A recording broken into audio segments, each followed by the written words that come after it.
эмийн ургамлын хөлөмж байгаа юм. Тэгээд энд үржүүлээд бойжуулж яваад тэгээ гадагш нь гаргана. Энд одоо жишээлбэл ямар ховор ургамал байна? Жишээлх юм бол яг ард чинь сумранц гэдэг ургамал байж байна. Энэ үү? Тий. За энэ шүү дээ, тий. Сумранц монголоор нэр цэцэг гин. Төгдөөрийн сумранц гин. Ямар гоё. Тий. За тэр лидер байна. Энэ тэр хэдэн ярьсганд байна. Тий. Яг бидний энд юу байж байна? Чихэр өвс байж байна. Хоо. Чихэр өвсийн ховор ургамлын тоонд орно шүү дээ. Эмийн ургамал шүү дээ. Эмийн ургамал чихэр ховор ургамлын тоонд орно. За тэр эмийн өндөр ач холбогдолтой морин ширэл гэдэг ургамал байж байгаа юм. За. Тийм. За түүнээс гадна энд чинь нөгөө хүн сэргээтэнд хэрэглэх зонхлох ургамлуудаа тариалдаг. Жишээлх юм бол энд таан байж байна. Тэнд нь болохоор хөмөл байж байна. Тэнд нь Шармодон хотор буюу нохой шээрэн гэдэг ургамал байж байна.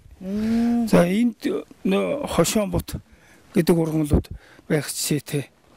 Тэгээд хамгийн цааталд бол тэнд бажиун байж байна. Тэгэхээр энд нэг ийм юм байдаг. Энэ одоо хог ургамал мэтэр ингээд байж дарчихсан байгаа. Энэ бол юу гэхтэй зэрэг халуун газрын ургамлыг ийм ургамлаараа сүйдэрлэж байж тарихгүй бол түлэгдчихэд байдаг.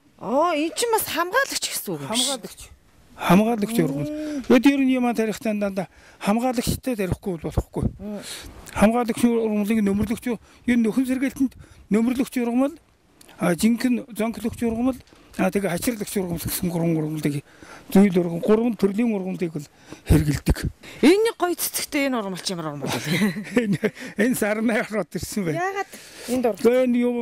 Ямар нэг үрээр л явж байгаа л орж ирсэн баг тийм. Өөрөө дураараа ирээд гоё үрсэн. Энд цолхор байна. Эмийн өндөр ач холбогдолтой.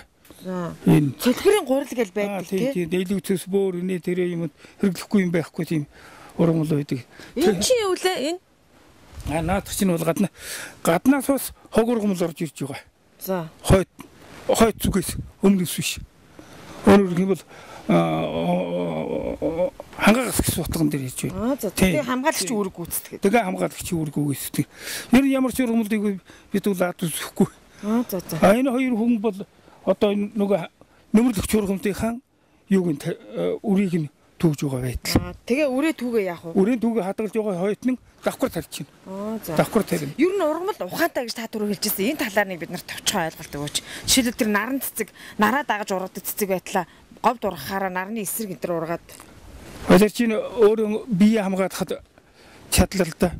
Тэгэхгүй хэрвээ тэр чинь тэнэг юм шиг нарлуу хараад байх юм бол нарч шүү дээ. Тэнэг юм шиг. Ухаантай ургамлууд ахна шүү дээ. Тэр юу загсгал гэдэг ургамал салимон гэдэг имийг хийдэг одоо хамгийн чадaltaй ургамал. Салимоны чи саримсаар биш тэрүүгээр хийд юм уу? Энэгээр хийн. Энэ хамгийн чадaltaй. Одоо хавар малын тэнхээ чанар муудаад нүдэн нөхдөр тулаад очоод өгтөө зэрэг арай ойчлог нүдэн чилгүүгээр очоод өгтөө зэрэг энийг ботыг нүдэж байгаад тэгээ буцалгаад өгтөө зэрэг босоод. Сэхэн амьдруулах чадaltaй. Сэхэн амьдрах чадал. Ер нь хүн чиглэлээ гэсэн энд их л анхааралтай хандах хэрэгтэй юм. Та түрүү нөгөө гой үнэртэй ганга үндэстэй авцсан явжсэн шүү дээ. Тэрийг тарих гэж байна. Тэрнийг тарина. Олшруулна. Говийн ургамлын үндэс нь маш том байдаг. 10-20 дахин газар дээр хэсгэсэн 10-20 дахин том байдаг. Тэр бол их жоохон байдаг байна шүү Тэгэхээр дээ. тэрнийг тэжээхийн тулд тэр дээдлэн тэжээхийн тулд доор нь маш их орон зайг бий болгоцоход нөгөө орон зай нь хоорондоо тулгарчтайгаан зэрэг сэрэг ургаад байгаа шээ. За. Санжидгаа яг энэ мод үржүүлгийн газрын хамгийн анхны модыг л таныг тарсан гэж нутгийн иргэд бас ярьдгийн билээ. Түүнээс өмнө жил нь тэр юу аюу толгойд байхад заг тарьсан. Яг төслийн талбай дээр үү? Төслийн талбай дээр заг хайлаас гих мэтийн модуудыг тэнд тарьж туршиж үзсэн. Ургасан. Тэрнээс авчираад одоо энд байж байгаа. Энэ баг энэ мод үржүүлгийн багийг бол би сайн ажиллаж байна гэж боддог. Ийм богинохон хугацаанд дотор 400,000 модтой болно гэдэг бол ер нь ёстой нэг ховрдоо ховор.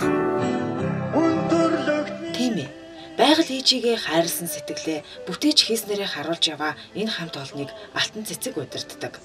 10-аад жилийн өмнө их сургуульд эсэх шалгалтандаа оноо дутаж, оногдсон хуваар нь ойн инженерийн анги.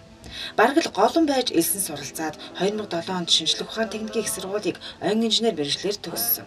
Гэвч ямар гайхамшигтай оновчтой сонголт хийснээ одоо бодоход баярлаад ханашгүй хэмээн ярих энэ бүсгүй нэрэл хорвоод хосгүй сайхан үйлсийг бүтээж яваа дэлхийн ээжийн охин. Эхлээд би бол яг оюутлах төсөлд бол яг цалингийн бодож цалин өндөр гэж бодож ингэж төслийг уулуурхах зориг гэж ирээд ажиллаж байсан бол байгалаа унган төрхөөр үлдээхийн тулд ингэж ажиллаж байгаадаа бүр тэндээ бүр илүү омгшиж ажилладаг болсон. 2014 оноос энэ дээр 2 давхар бас нэг байшин барих төлөвлөгөөтэй байгаа. Тэндээ бол бид нар ямар зорилгоор байшин барьж байгааг үл энд дээр нөгөө бид нар өөрсдийнх нь опс амралтын зориултаас гадна бас нөгөө орон нутгийн иргэдтэй хамтарч ажиллаад тэднийг эргээд байгаль тайртай тий байгалийн экологийн боловсрол олгох хүүхдүүдтэй хамтарч 10 жилийн хүүхдүүдтэй хамтарч экологийн боловсрол олгох эсвэл нөгөө мод тарих сонирхолтой мод ногоо цэцэг тарих сонирхолтой хүмүүст зөвлөгөө өгөх тийм маягаар ингээд 20 давхар офис баригдах сургалтын төв баригдах төлөвлөгөөтэй ингээд зур туслын энэ төр нь батлагдаа явж байгаа.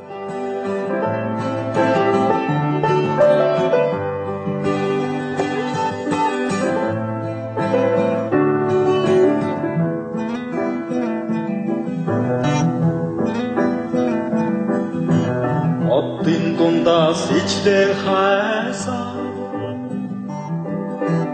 онгон залуу хүсэлдээ хайртай